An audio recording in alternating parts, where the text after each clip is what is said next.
I'm happy to be here today. Thanks to DoDigi for allowing me to participate and present on the wonderful subject of hosting a school walkathon. I'm going to make sure that yep, great. You can see my screen now. All right, we're in business. So thanks again for coming. Hosting a school walkathon can be a lot of fun, but I think that we all know it's also a lot of work. And if you have hosted a school walkathon before, you know all the nitty-gritty details about it. And if you're looking to do one, it's best that you know what's coming up before you get yourself involved.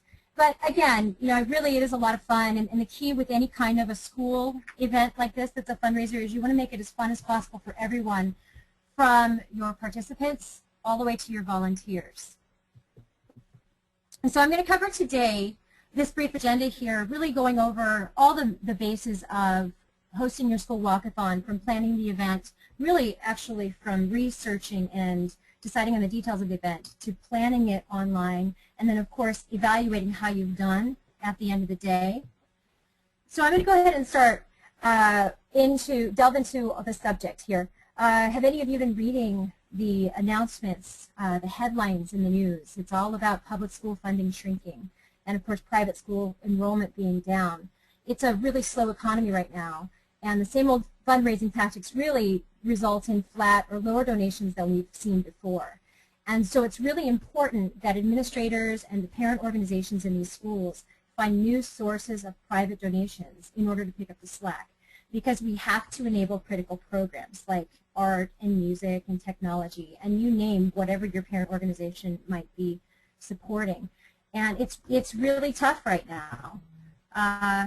But online fundraising comes in because it really extends the reach of your fundraising campaign with this walkathon to being able to bring in donors from even around the world, not just in your backyard and in your community and in your neighborhood, but across the country and really globally. It's very important that we look to new sources of fundraising, and this is one great way to get it.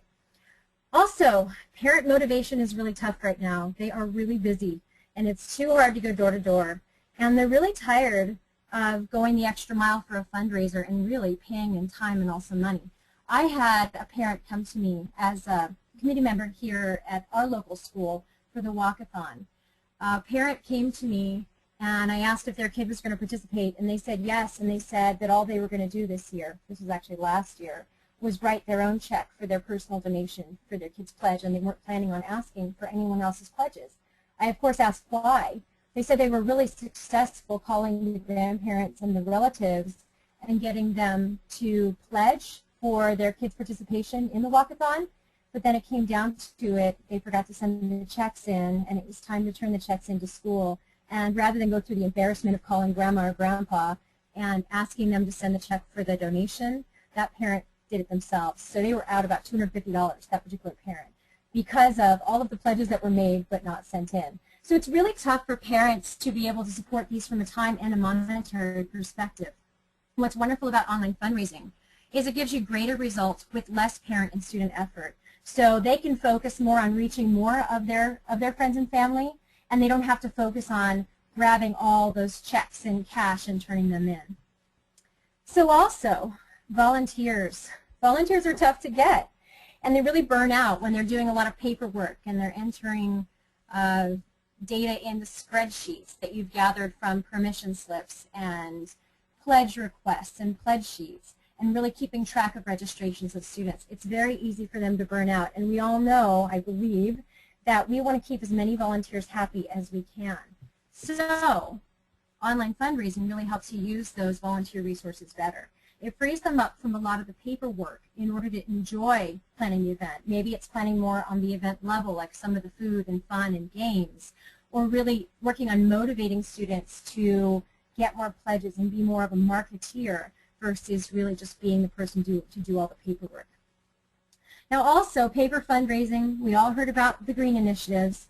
It's really wasteful. It's expensive. It can cost around 3 cents a sheet to make photocopies, and it's also really environmentally taxing.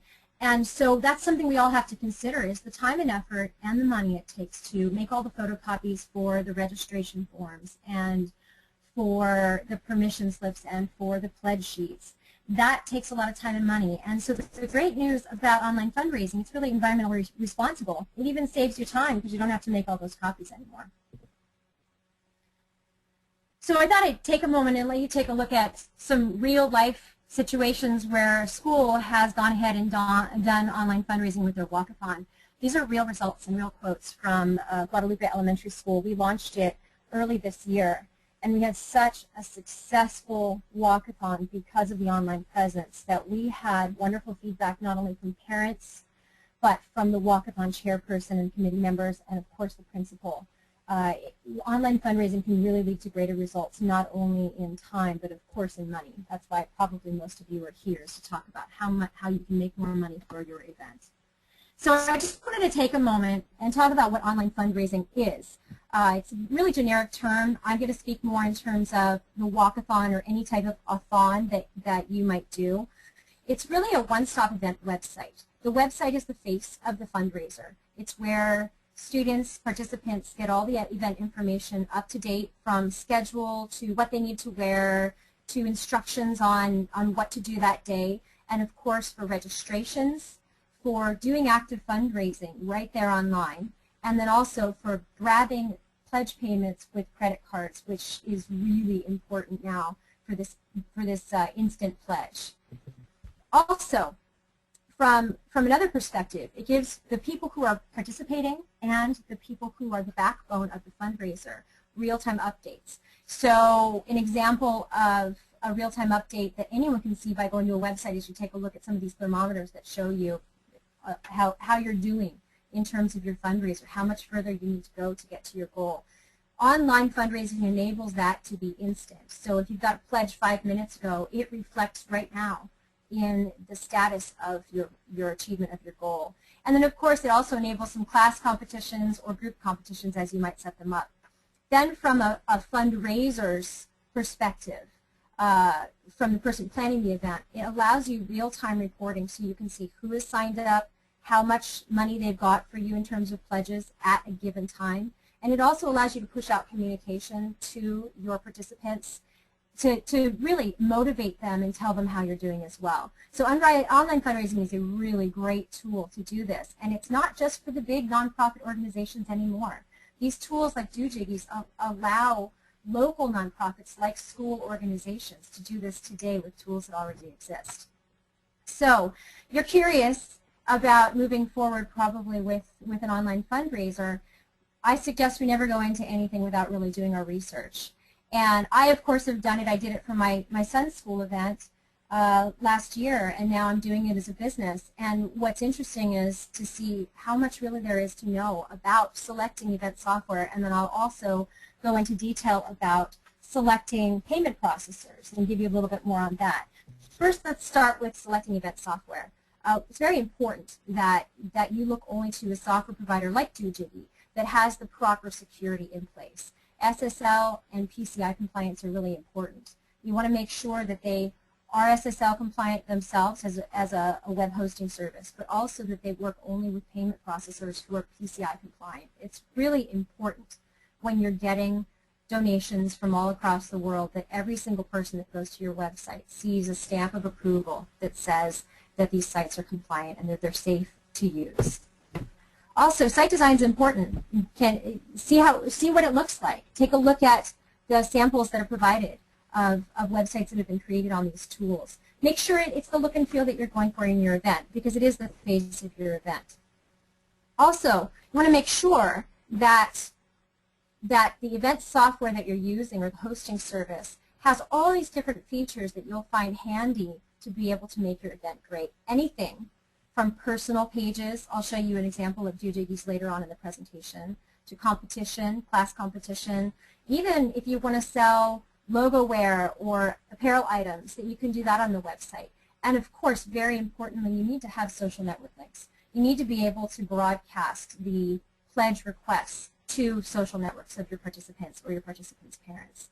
Also, of course, you want email management and reporting. Reporting is very important, especially as you're approaching the deadline for your event, and then you're going and gathering the remaining pledges that have been made for the event. So those are all very important. And then also, you really have to take a look at, do you have someone on your staff that can work with this software tool? How much experience or skill does it take to not only build the website, but then also as a user or a participant to use it? So very important. And then finally, to think about payment processing options. Are the payment processors integrated into the software tool so they automatically accept credit card donations? Or are they actually separate and you have control over choosing your own payment processor? These are the kinds of things you really need to think about. In Doojigee's case, they've set it up so that you have control over that payment processor. You select that payment processor from a list of qualified payment processors that they provide, and then you can use that payment processor for other events and things that you have going on. In the case of some other software providers, they integrate that payment processor into their tool, and you don't get to choose and you don't have any control over it. And that actually comes to play in terms of cost. Certainly there are costs with working with any kind of a software package.